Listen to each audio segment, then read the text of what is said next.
नारू ने ऊपर से देखा कि नीचे एक बड़ा सा भालू किसी दूसरे छोटे जानवर को मार कर खा रहा है। ये देखते ही नारू ने तुरंत तीर को निकाला और भालू के ऊपर निशाना साधा। तभी भालू ने हल्का सा मुंह ऊपर किया और आसपास की हलचल को सूंघते हुए महसूस करने लगा। भालू ने तुरंत समझ लिया कि पास में कोई दूसरा बड़ा शिकार मौजूद है। इतने में ही नारू ने अपनी तीर की डोर को जोर से खींचा और भालू को मारने की कोशिश की, लेकिन दुर्भाग्यवश ज्यादा जोर लगाने की वजह से तीर की डोर टूट पड़ी। डोर के टूटते ही जोर से आवाज हो गई, जिससे नीचे मौजूद भालू ने तुरंत आवाज को सुना और इसे पता चल गया कि ऊपर मेरे लिए एक अच्छा शिकार मौजूद है। भालू ने तुरंत नीचे पड़े हुए शिकार को छोड़ा और ऊपर नारू की तरफ बढ़ने लगा। खतरे को पास आते देख नारू ने अपने हाथों को तेज चलाया और जल्दी जल्दी दोबारा से तीर की डोर को बांधने की कोशिश करने लगी, मगर तब तक भालू इनके बिल्कुल करीब आ गया। हालत के खराब चलते नारू के पास मौजूद कुत्ता इसके ऊपर भौंकने लगा और यहाँ से भाग पड़ा। भालू भी नारू को छोड़कर सीधा कुत्ता के पीछे भाग पड़ा। दोनों एक बहती हुई नदी के किनारे से भागते गए, कुत्ता आगे आगे और भालू उसके पीछे पीछे। इतने में ही नारू ने अपने तीर को फिर से तैयार कर लिया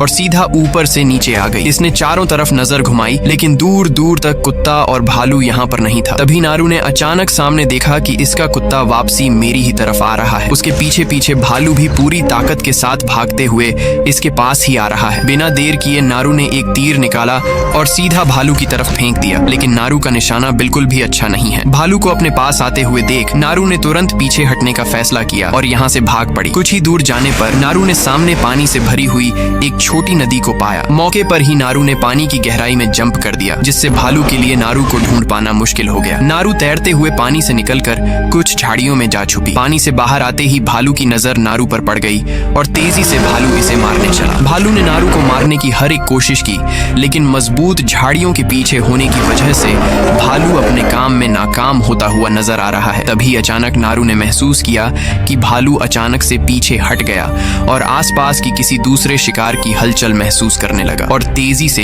एक अदृश्य राक्षस पर टूट पड़ा, जो बिल्कुल पानी की तरफ दिखाई दे रहा है। झाड़ियों में छिपी नारू इस नजारों को देखकर दंग रह गई। भालू ने इस अनदेखे खतरे को अपने नीचे दबाकर उस पर जानलेवा हमला कर दिया। हमने देखा कि इस अनदेखे खतरे के अंदर से लाल खून नहीं, बल्कि हरा रंग का खून बाहर निकला, जो भालू के दांतों में लग गया। अभी तक नारू भी इसे ठीक से देख नहीं पाई आखिर ये क्या है, लेकिन इसे इतना पता चल गया कि ये जो भी है बेहद ताकतवर और खतरनाक है। अचानक से अनदेखा जीव भालू की आंखों के सामने से एकदम गायब हो गया। भालू घबराते हुए आसपास देखते हुए जोर जोर से दहाड़ने लगा। तभी उसने भालू में एक जोर का पंच मारा, जिससे भालू सीधा छुपी हुई नारू के पास जा पड़ा। हमने देखा कि भालू इस अनजान खतरे के एक ही वार में खत्म हो गया। अदृश्य जीव ने भालू को अपनी तरफ खींचा और ऊपर उठा लिया। जैसे ही मरे हुए भालू का खून इस अदृश्य जीव पर पड़ा तो नारू की आंखें फटी की फटी रह गई। नारू ने देखा कि ये ना तो इंसान है और ना ही कोई जानवर, यहाँ तक कि इसका कद इंसान से भी काफी लंबा है। नारू ने तुरंत समझ लिया कि इसका अगला शिकार मैं हूँ, इसलिए बिना देर किए नारू घबराते हुए पीछे हटी और पानी में कूद पड़ी। दूर जाते हुए नारू को देख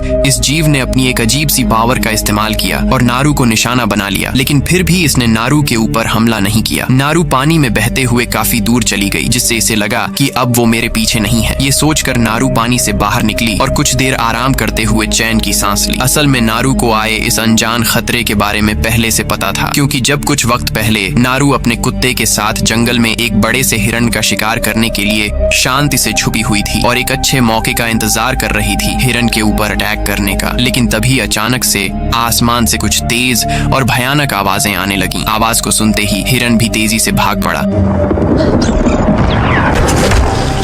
और नारू का शिकार इसकी आंखों के सामने से भाग गया। इसके तुरंत बाद नारू ने आसमान से आई आवाज का पीछा किया और एक बेहद ऊंची चट्टान पर आ गई, जहां पर इसने आसमान में कुछ अजीब देखा। कोई बड़ी सी चीज आसमान को चीरते हुए जा रही, जिसका लाल रंग है। नारू को अभी तक ठीक तरह से कुछ समझ नहीं आया कि आखिर ये क्या है। नारू के जाते ही हमने देखा कि आसमान से एक स्पेसशिप धरती पर उतरी, जिसमें से एक अजीब प्रेडेटर नाम का एक खतरनाक मॉन्स्टर बाहर निकला। नारू तुरंत अपने भाई के पास पहुंची और कहा, ताबे, आज मैंने आसमान में अजीब देखा, हमें सावधान रहना होगा।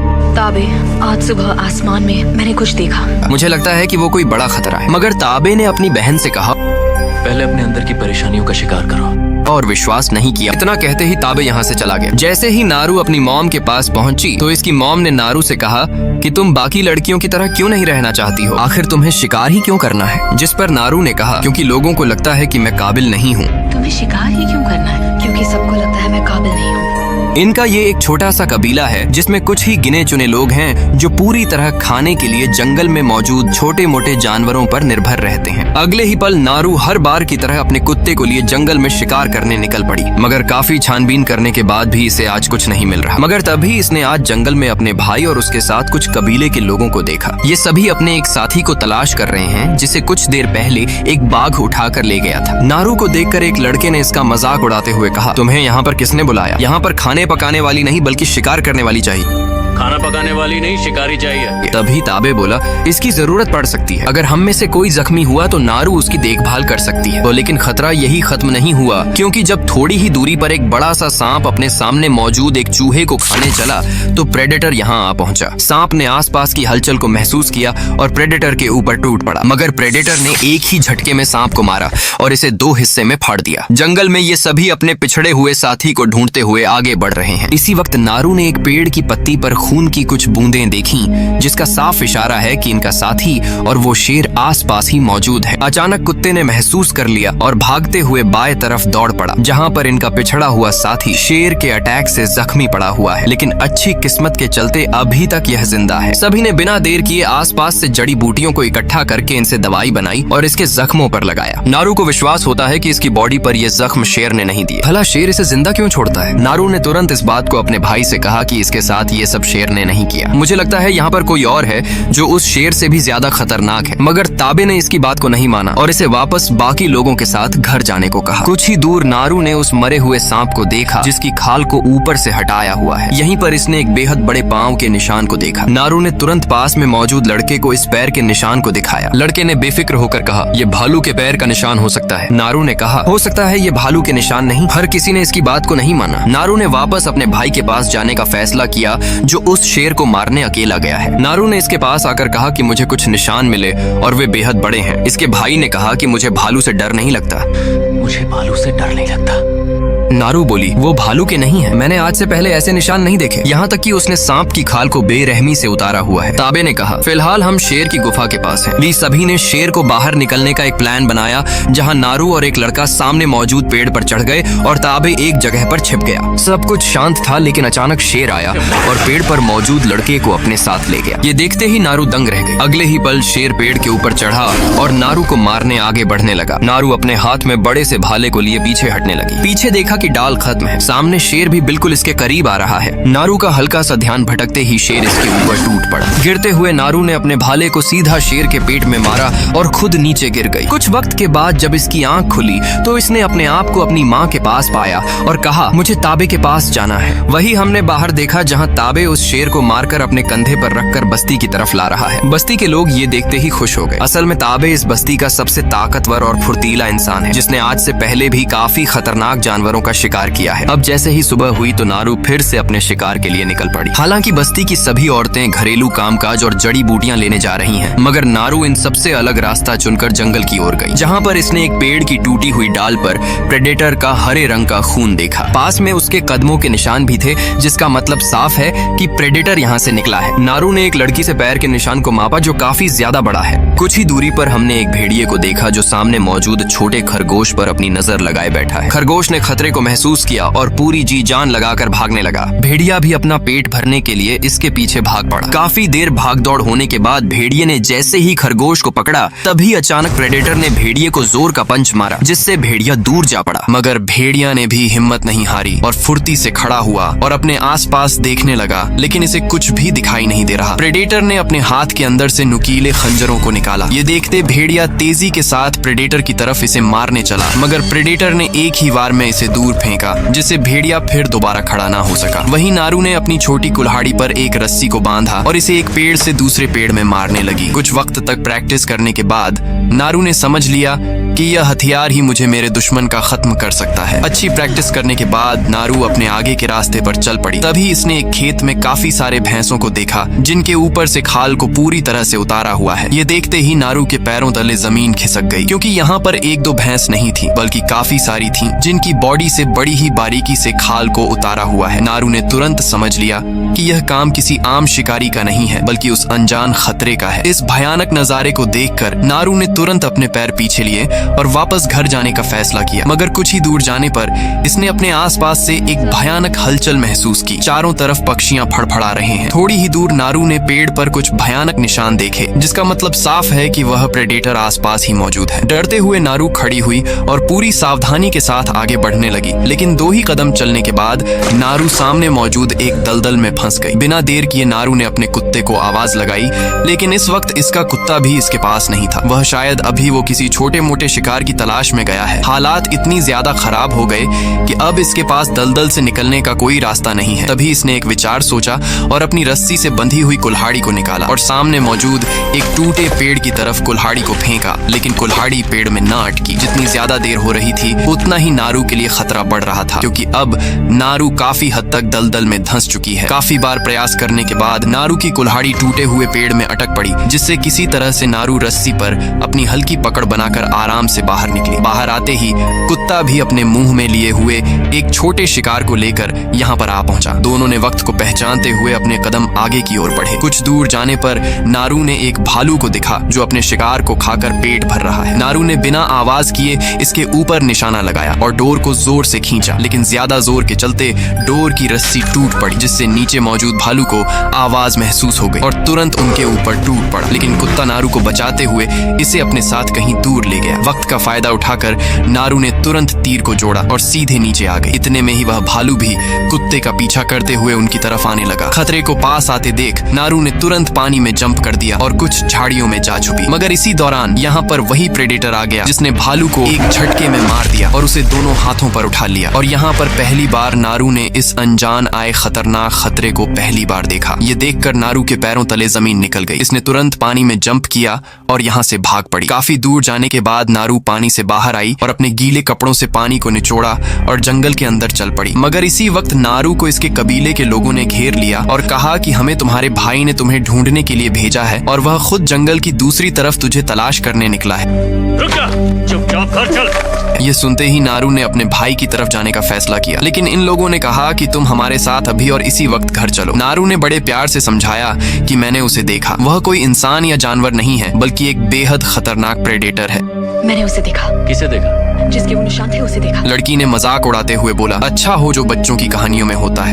वो दानव जो बच्चों की कहानियों में होते हैं। नारू पूरी शिद्दत के साथ इन्हें समझाने की कोशिश करती गई, लेकिन किसी ने भी इसकी बात का विश्वास नहीं किया, जिसके चलते नारू और एक लड़के में जोरदार झगड़ा हो गया। हालांकि लड़का नारू के हाथों काफी मार खाता है, लेकिन अंत में चाल के तहत इन्होंने नारू को हरा दिया और इसे पकड़कर जाने लगे। मगर तभी हमने ऊपर पेड़ पर अदृश्य प्रेडेटर को देखा, जिसने नीचे मौजूद लोगों पर निशाना साधा। नीचे मौजूद लोग नारू को कुछ ही दूर लाकर एक पेड़ के सहारे इसके दोनों हाथों को बांध कर बैठा देते हैं। तभी एक लड़का इनसे दूर जाने लगा, जिस पर दूसरे ने उससे पूछा कि आखिर तुम कहाँ जा रहे हो। लड़के ने कहा, मुझे हल्का होकर आना है, यहीं पे कर दूं क्या?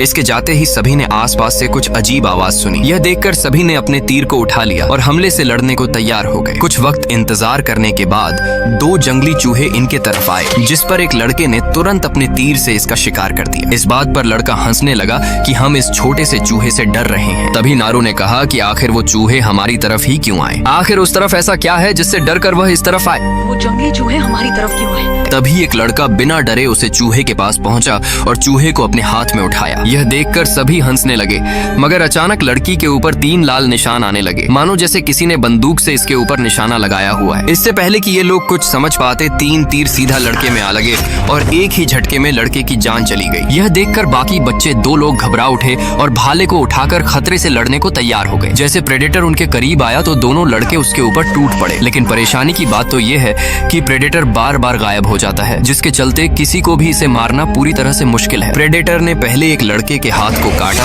और दूसरे के दोनों पैरों को झट से उड़ा दिया। पास में मौजूद नारू ने इसी वक्त का फायदा उठाया और खड़ी होकर मरे हुए लड़के से अपनी कुल्हाड़ी को लिया और अपने रस्सी को काटा और बिना देर किए पूरी रफ्तार के साथ यहाँ से भाग पड़ी। यहाँ तक इसने एक बार भी पीछे मुड़कर नहीं देखा। भागते हुए नारू ने फिर से बड़ी बड़ी झाड़ियों से घिरे खेतों को पाया। अचानक से नारू का हाथ एक लड़के ने पकड़ा और इसे नीचे बैठा लिया और इसे बिल्कुल चुप रहने को कहा। पीछे पीछे वह प्रेडेटर भी यहाँ आ पहुंचा। दोनों बिल्कुल शांत होकर बैठे हैं, यहाँ तक कि उन्होंने अपनी सांसों को भी थाम कर रखा है। इसी वक्त लड़के ने अपने तीर को निकाला और सामने मौजूद प्रेडेटर पर निशाना बांधा और नारू से कहा कि वह बिल्कुल मेरे निशाने पर है। वो निशाने पर है। मगर नारू ने लड़के के ऊपर उन्हीं 3 निशानों को देखा। नारू ने तुरंत समझ लिया कि वह हमारे ही ऊपर अटैक करने वाला है। बिना वक्त गंवाए नारू ने लड़के में धक्का मारा और इसे नीचे धकेल दिया और कहा कि हम उसके निशाने पर हैं। इससे पहले हालात उम्मीद से ज्यादा खराब होते दोनों खड़े हुए और पूरी रफ्तार के साथ आगे की तरफ भागने लगे। पीछे पीछे प्रेडेटर भी इन्हें मारने पड़ गया। कुछ देर भागदौड़ होने के बाद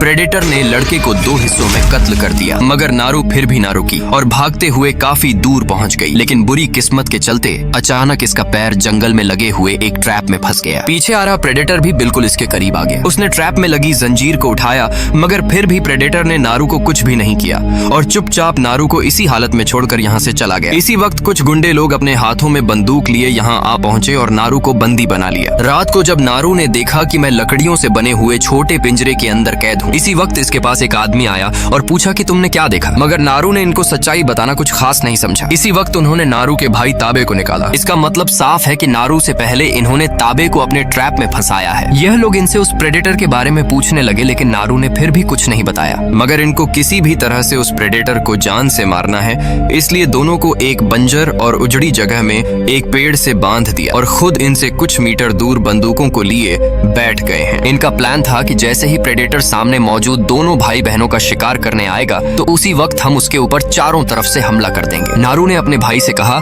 कि वो हमारे ऊपर अटैक नहीं करेगा। दूर छुपे 2 सिपाहियों ने जैसे ही पीछे मुड़कर देखा तो पाया कि उनके काफी सारे साथी मरे हुए हैं, जिन्हें बेरहमी से मारा हुआ है। यहीं पर मौजूद दोनों भाई बहन पूरी तरह से डरे हुए हैं। अचानक उन्हीं में से एक आदमी चिल्लाते हुए उनकी तरफ आने लगा, मगर तभी पीछे से लंबी और नुकीली तीर जैसा कोई हथियार आया और लड़के को चीरते हुए तीर सीधा एक पेड़ पर जा लगा। आदमी के मरते ही प्रेडेटर दोनों भाई बहनों की तरफ आने लगा, लेकिन अचानक प्रेडेटर का पैर यहाँ पर लगे एक ट्रैप में फंस गया। प्रेडेटर के फंसते ही चारों तरफ छिपे हुए सभी आदमी निकल आए और जल्दी से इसके ऊपर जाल को फेंका। सभी को लगा कि अब हमने इस खतरे को पकड़ लिया है, मगर अगले ही पल प्रेडेटर ने एक के सीने में अपने नुकीले जैसे हथियारों को आर पार किया और बाकियों को भी एक ही झटके में हमेशा के लिए सुला दिया। इतने में ही यहाँ पर और लोग आ गए और चारों तरफ से प्रेडेटर के ऊपर गोलियां बरसी। प्रेडेटर ने अपने हाथ में मौजूद एक हथियार को गोलियों को रोकने के लिए एक ढाल बनाया। सामने मौजूद 3 आदमी ने जैसे ही दोबारा अपनी बंदूक को लॉड करने चले, उतने में ही इस प्रेडेटर ने तीनों को टपका दिया। देखते ही देखते काफी सारे लोग प्रेडेटर के हाथों मारे गए। यहीं पर बंधे दोनों भाई बहनों ने अपने हाथों को खोलने का सोचा। इसी वक्त नारू की नजर पास में पड़े हुए एक ट्रैप पर पड़ी। किसी तरह से नारू ने अपने पांव को लंबा करते हुए इसे अपनी तरफ खींचा और अपने भाई से नीचे बैठने को कहा, जिसके तुरंत बाद नारू ने अपने हाथों में बंधी रस्सी को नारू रुको। और दोनों आजाद हो गए। ताबे ने नारू से कहा कि मैं घोड़ा लेने जा रहा हूँ। दूर खड़े लोगों ने गुस्से में आकर एक साथ प्रेडेटर के ऊपर गोलियां चलाईं, मगर इसने अपनी ढाल को सामने किया, जिसके चलते एक भी गोली इसे छू तक ना सकी। जैसे ही गोलियां चलने बंद हुई तो प्रेडेटर फुर्ती के साथ पेड़ों पर चढ़ते हुए इधर उधर भागने लगा और एक अजीब सी चीज को जमीन पर आदमी के पास गिरा दिया। सभी नीचे पड़ी चीज के बिल्कुल करीब आए। किसी को कुछ भी पता नहीं चला कि आखिर यह क्या है। सभी लोग बिल्कुल इसके करीब आकर इसे ध्यान से देखने लगे। अचानक इसके अंदर से छोटी और गोल 3 वस्तुएं बाहर निकलीं, जिन्हें इन्हें समझ गया कि यह कोई खतरा है और डरते हुए पीछे की तरफ भागने लगे। तभी हमने पूरे नजारे को देखा कि उन 3 छोटी वस्तुओं की वजह से पूरा एरिया कांप उठा। वही हम नारू को देखते हैं जो उस जगह से भाग निकली। नारू अब उसी जगह पर जा रही है जहाँ पर इन लोगों ने इसे बांधकर पिंजरे में रखा हुआ है। जैसे ही नारू यहाँ पर पहुंची तो उसने छिप कर देखा कि वह लोग अपने सारे सामान को पैक करके यहाँ से निकलने की तैयारी कर रहे थे। लेकिन निकलने से पहले एक आदमी अपने हाथ में खंजर को लिए नारू के कुत्ते की तरफ बढ़ने लगा। यह देखकर नारू के पास रहा नहीं गया और तेजी से इस आदमी के ऊपर अटैक कर दिया और काफी बार इसके सीने में खंजर को उतार दिया। यह देखते ही दूर खड़े बाकी आदमी इसके तरफ आने लगे। नारू ने बिना देर किए तेजी से इसमें खंजर को फेंक मारा, लेकिन मुसीबत अभी तक खत्म नहीं हुई। देखते ही देखते चारों तरफ से कुछ गुंडे और नारू पर टूट पड़े, मगर नारू ने हिम्मत दिखाई और काफी देर लड़ाई करने के बाद सभी को ठिकाने लगा दिया। सबको मारने के बाद नारू ने एक जगह पर बैठकर कुछ देर चैन चैन की सांस लेने का फैसला किया। मगर इसी वक्त एक पैर से कटा हुआ आदमी अपने हाथ में बंदूक को लेकर यहाँ पर आ पहुंचा और नारू को निशाना बना लिया। जख्मी आदमी ने दूर से नारू से कहा कि क्या तुम्हारे पास दवाई है? नारू बोली हाँ। सामने मौजूद आदमी ने कहा कि अगर तुम मुझे दवाई दोगी तो मैं तुम्हें इस बंदूक को चलाना सिखाऊंगा। अगले पल नारू ने इसके जख्म पर दवाई लगाई और साथ ही इसे कुछ फूलों की पत्तियों को खाने को दिया। वही प्रेडेटर जो लड़ाई के दौरान काफी जख्मी हो गया, इसने तुरंत अपने जख्मों को भरा और नारू की तरफ निकल पड़ा। नारू, जिसने तुरंत महसूस कर लिया कि वह प्रेडेटर अब यहाँ पर पहुंच गया। हलचल को महसूस करते ही नारू जख्मी आदमी को छोड़कर एक जगह में छुप गई। इसी दौरान यहाँ पर प्रेडेटर भी आ पहुंचा और अपनी पावर से नीचे पड़े हुए लोगों को देखने लगा। उसने पाया कि सभी लोग जान से मरे हुए हैं। हालांकि जख्मी आदमी अभी तक जिंदा है, लेकिन फिर भी प्रेडेटर उसे पहचान नहीं पा रहा। पेड़ के पीछे छुपी हुई नारू ने तुरंत समझ लिया यह सब इस फूल की पत्तियों से हुआ है। उस आदमी ने फूल की पत्तियां खाई हैं, जिसके चलते इंसान कुछ वक्त के लिए गहरी नींद में चला जाता है और इसी वजह से प्रेडेटर उसे मरा हुआ समझ रहा है। प्रेडेटर ने जैसे ही अपने कदम आगे की ओर बढ़ाए तो गलती से इसका पैर जख्मी आदमी के पैर पर पड़ गया। दर्द इतना ज्यादा हुआ कि आदमी की चीखें निकल पड़ी। यह देखते ही प्रेडेटर ने इसे अपने एक ही वार में जान से मार दिया। आदमी को खत्म करने के बाद प्रेडेटर अपने आसपास की हलचल को महसूस करने लगा, मगर इतने में ही ताबे एक घोड़े को लेकर आया और सीधा प्रेडेटर के सर पर अटैक किया, जिससे प्रेडेटर का सर का मास्क नीचे गिर पड़ा। मास्क के गिरते ही हमने देखा कि प्रेडेटर अपना सही निशाना नहीं लग पा रहा। यह देखकर नारू ने तुरंत समझ लिया कि अगर इसे मारना है तो सबसे पहले इसके मास्क को इससे लेना होगा। इतने में ही ताबे फिर से घूम कर आया और एक बड़े भाले को सीधा इसकी बॉडी के आर पार कर दिया। भाले के लगते ही प्रेडेटर काफी हद तक जख्मी हो गया। जैसे ही तीसरी बार ताबे इसके ऊपर अटैक करने आया तो अचानक प्रेडेटर ने अपनी शातिर चाल चली और गायब हो गया। इस नजारे को देखकर ताबे ने तुरंत समझ लिया कि अब मेरी मौत मेरे सामने है। ताबे ने नारू से कहा कि तुम यहाँ से चली जाओ और तुम्हें ही अब इस प्रेडेटर को मारना है, उसका शिकार करना। इतना कहते ही प्रेडेटर ने सीधा पीछे से आकर ताबे को जान से मार दिया और अब सामने मौजूद नारू की तरफ बढ़ने लगा। प्रेडेटर नारू को मारने वाला था कि जख्मी हालत में ही ताबे ने एक बार फिर से प्रेडेटर के ऊपर अटैक किया। गुस्से में प्रेडेटर ने अपने बड़े हथियार को उठाया और इसे जान से मार दिया। मगर जैसे ही इसने फिर से नारू की तरफ मुड़कर देखा तो पाया कि नारू यहाँ पर नहीं है। एक तरफ हमने नारू को देखा जो भागते हुए एक नदी के पास पहुंच गई। तभी इसकी नजर कुछ ही दूरी पर मौजूद एक आदमी पर पड़ी, जो असल में वही आदमी है जिसने नारू को कैद करके पिंजरे में डाला है। नारू भागते हुए इसके पास गई और सीधा इसके ऊपर अटैक कर दिया। वक्त के चलते अब रात हो गई और नारू ने इस आदमी को पकड़कर एक लकड़ी के सहारे लेटा दिया और साथ इसके हाथ में एक गोलियों से खाली बंदूक को दिया हुआ है। नारू का मानना होता है कि प्रेडेटर जैसे ही इसके हाथ में बंदूक देखेगा तो उसे समझ आ जाएगा कि यह मेरे लिए खतरा है और वह उसे तुरंत मार देगा। और हुआ भी कुछ ऐसा ही। जैसे ही प्रेडेटर यहाँ पर आया तो प्रेडेटर ने इसके हाथ में बंदूक को स्कैन कर लिया, जिससे उसे महसूस हो गया कि ये तो एक शिकारी है। प्रेडेटर ने बिना देर किए इस आदमी के गले को 2 हिस्सों में काट दिया। प्रेडेटर जैसे ही कटे हुए सर को उठाने के लिए नीचे झुका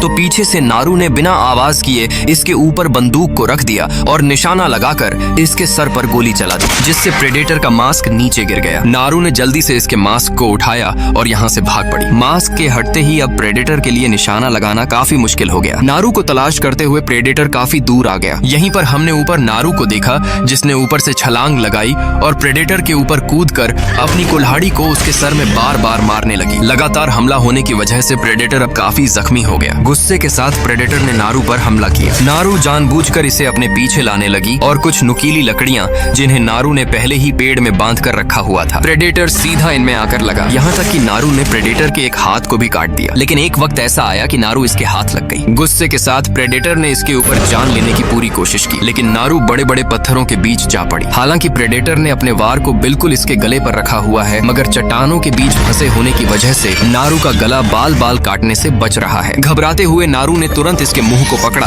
और उसे तेजी से खींच दिया, जिससे प्रेडेटर हड़बड़ा गया। इतने में ही नारू का कुत्ता कुल्हाड़ी को लिए नारू के पास आ पहुंचा। कुल्हाड़ी को लेते ही नारू ने पूरी ताकत के साथ सीधा इसके पैर के ऊपर अटैक किया और इसके नीचे से निकलकर इससे कंधे पर आ बैठी और इसके सर में कुल्हाड़ी में बनी रस्सियों को लपेट दिया और खुद कूद पड़ी और साथ ही इसे नीचे गिरा दिया। हमने देखा कि यहाँ पर वही दलदल है। दलदल में गिरते ही प्रेडेटर नीचे धंसने लगा, लेकिन खतरा खत्म नहीं हुआ। प्रेडेटर बड़ी ही आसानी से दलदल से बाहर आने लगा और सामने मौजूद नारू के ऊपर अपने हाथ से निशाना लगाया। नारू भी पहले से ही पूरी तरह से तैयार है, क्योंकि इसने इसके मास्क को कुछ पत्थरों पर जमा कर रखा हुआ है, क्योंकि इसका मानना होता है जैसे ही यह मुझ पर वार करेगा तो इसका वार सीधा इसके मास्क की रेंज को पकड़ेगा और उससे टकराकर इसी में आकर लगेगा। और हुआ भी कुछ ऐसा ही। जैसे ही इसने अपने हाथ से फायरिंग की तो वह गोलियां सीधा इसके मास्क से टकराईं और इसके ऊपर ही निशाना लग गया, जिससे प्रेडेटर एक ही झटके में मर गया। इसके अगले सीन में हमने कबीले के लोगों को देखा जो सभी सामने से आ रहे हैं, नारू को देख रहे हैं। नारू ने अपने हाथ में उस प्रेडेटर का कटा हुआ हिस्सा लिया हुआ। यह देखकर सभी दंग रह गए। साथ ही सभी को नारू की बहादुरी से खुशी हुई, मगर अफसोस उस अनजान आए खतरे ने कबीले के काफी सारे लोगों को मार दिया। और अब इसी के साथ यह कहानी खत्म होती है। दोस्तों, वीडियो को बनाने में काफी वक्त और मेहनत लगी है, इसलिए वीडियो को लाइक और चैनल को सब्सक्राइब जरूर कर दें। बाकी मिलते हैं हमारी नेक्स्ट वीडियो के साथ।